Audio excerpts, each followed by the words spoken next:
ഗാസയെ പിളർത്തി ഗാസയിൽ ഇനി ഒരു മനുഷ്യക്കുരുന്ന് പോലും അവശേഷിക്കരുത് എന്ന ഇസ്രയേലിൻ്റെ കിരാത നടപടി ലോക ജനതയെ തന്നെ പിടിച്ചു കുലുക്കുമ്പോൾ അവിടെ പുതിയ രീതിയിലുള്ള പ്രതിരോധ നടപടികൾ കൃത്യമായി ആവിഷ്കരിക്കുകയാണ് ഹമാസും അതുപോലെ തന്നെ ഇറാൻ്റെ മറ്റ് പ്രോക്സി ഗ്രൂപ്പുകളും. നമുക്കറിയാം, സമാധാന ചർച്ച എന്ന രീതിയിലേക്ക് ഈജിപ്തിൽ വെച്ച് നടത്തിയ ചർച്ച അത് പൂർണ്ണമായും വിജയിച്ചിട്ടില്ല എന്നത് തന്നെയാണ് സത്യം. അമേരിക്കൻ പ്രസിഡന്റായ ഡൊണാൾഡ് ട്രംപിൻ്റെ ചില നയങ്ങൾ അത് നോബൽ സമ്മാനത്തിലേക്ക് തന്നെ നയിക്കും, സമാധാനത്തിനുള്ള പുരസ്കാരം തനിക്ക് കിട്ടും എന്ന പ്രത്യാശയുടെ പേരിലായി. എന്നാൽ ഇപ്പോൾ വീണ്ടും ഇസ്രായേലിൻ്റെ നടപടികളെ പരിപൂർണമായി ശരിവച്ച് ഇസ്രായേൽ പ്രധാനമന്ത്രി പറഞ്ഞത് ഇസ്രായേൽ പാർലമെന്റ് അംഗീകരിക്കാതെ, അതായത് സഖ്യകക്ഷികൾ അംഗീകരിക്കാതെ വെടിനിർത്തൽ പൂർണ്ണമായും പ്രാബല്യത്തിൽ കൊണ്ടുവരാൻ കഴിയില്ല എന്നതാണ്.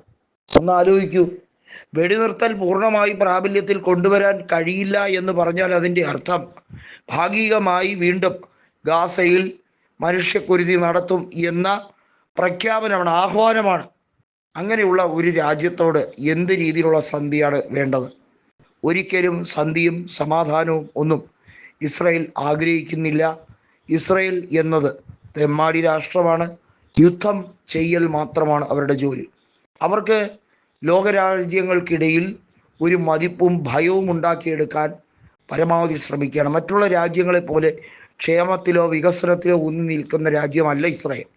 ഇസ്രായേൽ മറ്റുള്ള രാജ്യങ്ങളെ തകർക്കുക. മറ്റുള്ള രാജ്യങ്ങൾ എന്ന് പറയുമ്പോൾ ഇസ്ലാമിക രാജ്യങ്ങൾക്ക് മൊത്തത്തിൽ ഒരു ഭീഷണിയാണ്. ഏത് ഇസ്ലാമിക രാജ്യം ആണവ പരീക്ഷണവുമായി ബന്ധപ്പെട്ട കാര്യങ്ങളിൽ ഏർപ്പെടുന്നു, അത് ഇറാൻ മാത്രമല്ല, ഖത്തറോ മറ്റ് സൗദി അറേബ്യയോ മറ്റ് രാജ്യങ്ങളോ ഇത്തരത്തിൽ വലിയ നീക്കങ്ങളിലേക്ക് പോകുന്നു, അപ്പോൾ ചാടി വീഴാൻ ശ്രമിക്കും. ഇവിടെയാണ് ഐക്യത്തോടെ അറബ് രാജ്യങ്ങൾ ഒറ്റക്കെട്ടായി നിൽക്കേണ്ടതിൻ്റെ അനിവാര്യത നേരത്തെ തന്നെ ഇറാൻ്റെ പരമോന്നതകാരി ആയത്തുള്ള അലി ഖമനി വ്യക്തമാക്കിയത്.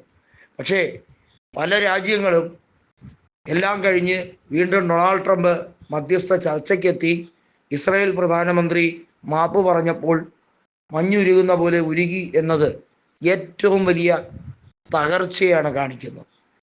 ഐക്യവും കെട്ടുറപ്പും ഇല്ലെങ്കിൽ ഇറാൻ വീണ്ടും ഒറ്റയ്ക്ക് തന്നെ പോരാടേണ്ടി വരും എന്ന് ഏറെക്കുറെ ഉറപ്പാണ്.